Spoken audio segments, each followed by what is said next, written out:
नमस्कार, live India news 24 में आपका स्वागत है। मैं हूं मार्मिन। जी हाँ दोस्तों, बिहार के नतीजे आ चुके हैं। 2025 के विधानसभा चुनाव के नतीजे आए और जैसे ही सब था, एनडीए फुल मेजोरिटी की ओर बढ़ रहा है। हमारे साथ दो गेस्ट बैठे हुए हैं। हमारे बाईं ओर एनपीसी राठौर सीनियर जर्नलिस्ट हैं, आपका बहुत बहुत स्वागत है।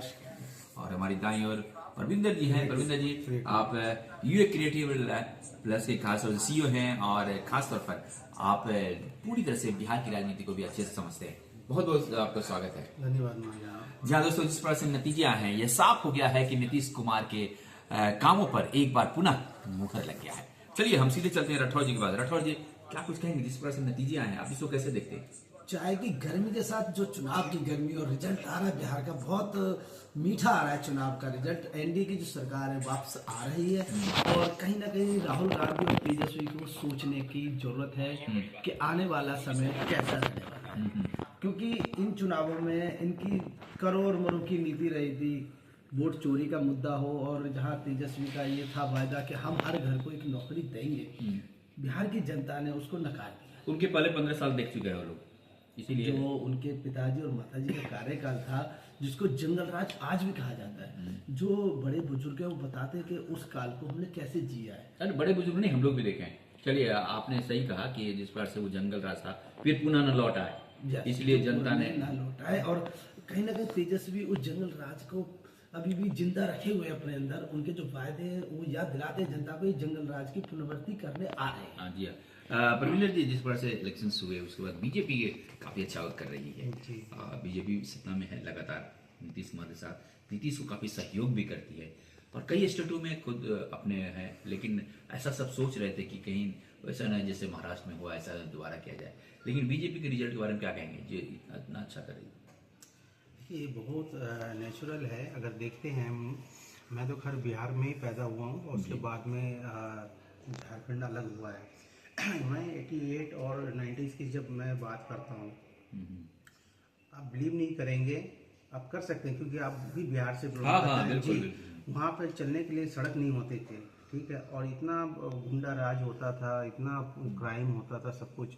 बट जैसे नीतीश जी के आने के बाद में एजुकेशन पॉलिसी में और जो आपका ट्रांसपोर्टेशन वाला जो पार्ट है, रोड, ये बहुत ही अच्छा हुआ है। काली चमकीली रोड। हाँ, देखिए वो तो नाम देने की बात है, आप कुछ भी नाम दे सकते हैं, बट मैं एज ए लेमैन जो मुझे समझ में आता है, किसी भी स्टेट का जब आपका ट्रांसपोर्टेशन अगर सही रहेगा तो डेवलपमेंट में बहुत हेल्प करने का एक जरिया बनता है। सही कहा कि 1929 में जब यूएस में आया था मंदी, तो उसने कहा कि कैसे निकला जाए, तो पूरे गांव को जितने विलेजेस थे उसको जोड़ दिया गया, कनेक्ट कर दिया अपने आप आर्थिक। पहले कहा जाता था जो सभ्यता है वो नदियों के किनारे रहती थी, लेकिन क्योंकि यातायात का साधन नदी और नाव थी, उसके बाद सड़कों के किनारे रहे, क्योंकि सड़क से ही लोग जाएंगे, अपना व्यापार चलाएंगे, कनेक्टिविटी आएगी। हर विकास, जो भी क्षेत्र विकास करेगा वो सड़कों के द्वारा करेगा। बिल्कुल। और यही कारण है कि कोई नहीं पड़ा नीतीश के राजद के फेरे में, सब लोग आ गए नीतीश के घेरे में।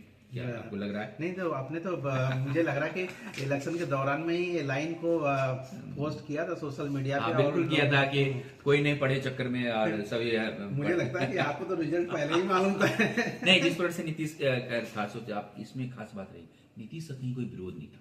कोई 15 साल 20 साल मुख्यमंत्री रहे और एंटी एमएससी रहता है। इसमें पहला चुनाव ऐसा देखा मैंने जिसमें नीतीश की सब तारीफ कर रहे हैं। इवन राजद जो है, लालू प्रसाद की पार्टी राजद, वो भी कहती है नीतीश अच्छे मुख्यमंत्री हैं। भाजपा कहीं ऐसा ना हो जीतने के बाद उनको मुख्यमंत्री ना बनाए। वहीं राहुल गांधी की पार्टी कांग्रेस भी कहती है कि नीतीश कुमार एक अच्छे आदमी है, भाजपा जीतने के बाद उनको मुख्यमंत्री नहीं बनाएगी। कहीं ना कहीं नीतीश का प्रचार विपक्षी पार्टियां ही कर रही हैं और उसका परिणाम चुनाव में देखने को मिला। नीतीश ने काफी उछाल मारा है, काफी सीटें पहले से अधिक जीती। जी बिल्कुल। जनसुराज के बारे में क्या कहेंगे? युवा है, जिस पर से कई के अपनी पॉलिसी बना देते, लेकिन अपनी पॉलिसी में फेल हो गए। मैं हमेशा एक नए पार्टी को वेलकम करते हैं। हम लोग जनता है, लोकतंत्र है, एक नई पार्टी आए, सबका अपना अपना काम करने का जो तरीका है अलग भी हो सकता है और बेहतर भी हो सकता है। बट मेरा कहने का मतलब एक चीज़ है कि अगर नए पार्टी को अगर 100% लाते हैं तो मुझे लगा है कि दिल्ली जैसे ही लोग धोखा खाने के लिए तैयार हो जाए, है ना।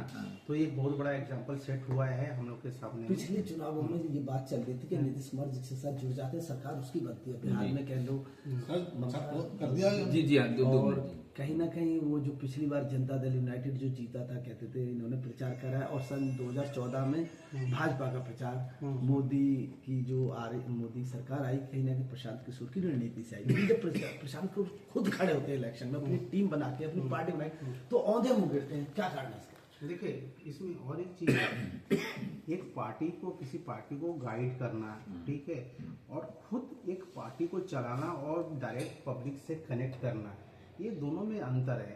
ठीक है, आप एक किसी कंपनी के लिए काम कर रहे हैं तो एक उस कंपनी का एक पॉलिसी है, उसके अंतर्गत आप काम कर रहे हैं। जब आप एक कंपनी को ड्राइव करते हैं, at that time you have to make the policy for your own company. This is the difference. ठीक है, चलिए, जिस बार से आपने खासतौर से इस पर बातचीत की और नीतीश कुमार पुनः आ गए हैं, 200 के करीब लोगों की सीट आ रही है, 198 पहुंच चुके हैं। जो अभी बिलीव नहीं किया कर सकते, बिलीव नहीं हो रहा है। ये अभी 243 सीट है, अभी 200 प्लस आ जाएंगे। मैं तो अभी भी फाइनल विपक्ष होगा ही नहीं। हाँ, वहाँ भी क्लीन स्वीप है, क्लीन स्वीप है, और बिहार में ऐसा कम देखने को मिलता है, लेकिन इस बार दिख रहा है। बट मेरे ख्याल से अच्छा विपक्ष भी होना जरूरी है। आपका अगर विपक्ष मजबूत नहीं रहेगा तो ये भी एक डिमेरिट होता है किसी स्टेट के लिए और किसी कंट्री के लिए। लेकिन जितने जो वादे किए हैं नीतीश कुमार, वादे जो करते हैं वो कहते हैं हम करते नहीं, काम करते हैं। हाँ। और यही उनकी सफलता का राज है। इसमें मैं एक चीज और ऐड कर देता हूँ कि इसमें जो आप किसी के लिए नेगेटिव, देखिए अभी इन्होंने राठौर जी ने चर्चा किया था कि कहीं दीपेश वाला ही या इनको प्रमोट कर रहे हैं। ठीक है, उन्होंने प्रमोट किया, उनके वो क्या कर रहे हैं कि वो अपने उसमें अपने प्रचार में, अपने पार्टी के प्रचार में नहीं करके, देखिए जब किसी चीज की आप नेगेटिव बोलना चालू कर देते हैं किसी के लिए, तो मुझे लगता है कि वो कहीं ना कहीं दूसरी पार्टी के लिए वो पॉजिटिव कन्वर्ट हो रहा है, जैसे मुझे देखने को आया इसमें। तो बेहतर होता है कि आप अपने लिए बात, मैं अपने लिए बात कर सकता हूँ ना, you will be responsible for the us, नहीं मैं किसी और के लिए कैसे कुछ कर सकता हूँ। तो मुझे लगता है कि आप अपने पार्टी के लिए अपने जो पॉलिसीज है उसको डिस्कस कीजिए पब्लिक के सामने, उसको कमिटमेंट कीजिए। ठीक है, रेदर देन कि आप किसी दूसरे के बारे में बात कर रहे हैं। आप इतने सारे लोग आते हैं, आपको इतने लोग आते हैं आपको सुनने के लिए, ये सुनने के लिए नहीं आता कि उन्होंने क्या किया, आपको सुनना चाहते हैं कि आप क्या बोल रहे हैं। तो मुझे लगता है कि ये चीज जी हाँ, बिल्कुल ऐसा कहा जा रहा था चुनाव के पहले कि नीतीश कुमार बीमार है, लेकिन बारिश में भी, बारिश हो रही थी, सभी लोग घर में थे, बड़े बड़े नेता, नीतीश कुमार ने उस दिन भी 11 रैलियां की थी। जी, बहुत ये अनुकरणीय है। हाँ। बहुत मेहनत कर रहे इस चुनाव में नीतीश कुमार। हाँ, आसान नहीं था, क्योंकि वो काम किए हुए तो कहते हम नहीं भी जाएंगे, जनता जाने चुनाव जीतना जीत जाए, लेकिन वो बीमार थे, कहा जा रहा था ऐसा कि बीमार हैं, तो उनकी मानसिक स्थिति ठीक नहीं, अस्वस्थ हैं, अस्वस्थ है। फिर भी 11 रैली बारिश में उन्होंने सड़क द्वारा किया, सड़क मार्ग द्वारा। चुनाव को हल्के में नहीं लिया, गंभीरता से लिया। उनको पता था कि चुनाव हम जीत रहे, फिर भी नहीं रुके और चुनाव प्रचार में निरंतर कार्य करते रहे। चलिए, बहुत बहुत शुक्रिया, बहुत बहुत धन्यवाद। हमारे साथ एमपीसी राठौर सीनियर जर्नलिस्ट हैं और युवा क्रिएटिव लाइन्स के सीईओ परविंदर कुमार सिंह ने खासतौर पर बिहार के इलेक्शंस में जो रिजल्ट्स आए हैं इस पर खास चर्चा कर रहे थे। आप हमारे साथ बने रहिएगा। अगर चैनल सब्सक्राइब नहीं किया तो सब्सक्राइब कीजिए, नोटिफिकेशन बेल बजाइए और ऐसे डिस्कशन में लगातार भाग लीजिए और आप अपने कमेंट्स भी दीजिए, ताकि हम और भी बेहतर ऐसे डिस्कशन आपको दिखा सके लाइव इंडिया न्यूज 24 में। अभी इतना ही, नमस्कार।